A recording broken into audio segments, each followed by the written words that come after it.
Hi అండి. ఈరోజు మా ఇంట్లో స్పెషల్ ముల్లంగి సాంబార్ అండి. చాలా టేస్టీగా ఉంటుందండి ముల్లంగి సాంబార్. ఎలా చేయాలో చూద్దాం రండి.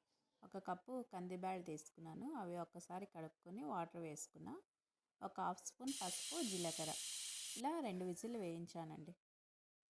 చూద్దామండి ఇప్పుడు పప్పు ఉడికిందో లేదో. చూడండి, పప్పు అయితే బాగా ఉడికింది కదా.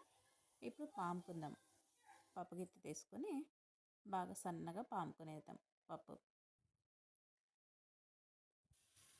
చూడండి, అందులోకి చింతపండు పులుసు. ఇప్పుడు అదంతా ఒక బౌల్లో తీసుకుందామండి. ఇదే కుక్కర్లో ఇప్పుడు మనం సాంబార్ వేసుకుందామంట. ఆనియన్, వెల్లుల్లి, కరివేపాకు, కొత్తిమీర, టమాటో, ముల్లంగి అండి. ఒక 3 ముల్లంగి తీసుకున్నాను. చింతపండు పులుసు ఇందాక వేసినాను కదా, చింతపండు పులుసు. ఇప్పుడు ఒక 2 స్పూన్లు ఆయిల్ వేసుకొని అందులో వెల్లుల్లి, ఆవాలు, జీలకర్ర, కొద్దిగా మెంతులండి. మెంతులు వేయడం వల్ల సాంబార్ టేస్ట్ అయితే చాలా బాగా వస్తుంది.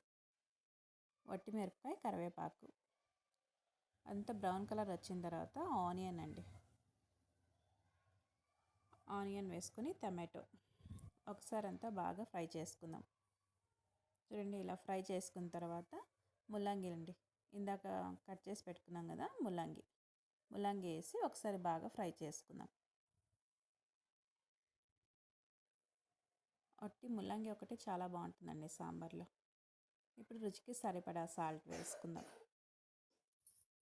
సాంబార్ పొడి, రెడ్ చిల్లీ పౌడర్ 1 స్పూన్ అదంతా వేసుకొని ఒకసారి బాగా కలుపుకుందామండి. కలుపుకునేసి ఒక 2 నిమిషాలు అలా ఫ్రై చేసుకుందాం. ఇప్పుడు కొద్దిగా కొత్తిమీర వేసుకొని ఒకసారి అలా కలుపుకుందాం.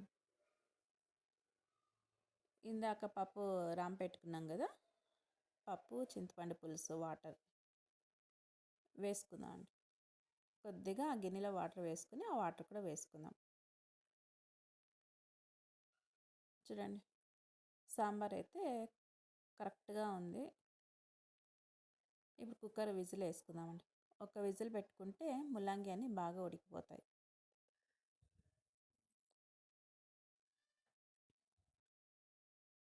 ఇలా ఒక విజిల్ అయింది కదా. ఇప్పుడు సాంబార్ అయిందో లేదో చూద్దాం రండి. చూడండి, సాంబార్ అయితే రెడీ అయిపోయింది. ముల్లంగి అన్నీ బాగా ఉడికినాయి కదా. కలర్ కూడా బాగా వచ్చింది సాంబార్ది. అంత థిక్గా అంత నీళ్ళుగా లేకోకుండా కరెక్ట్గా ఉంది సాంబార్. ముల్లంగి సాంబార్ అయితే రెడీ అయిపోయిందండి.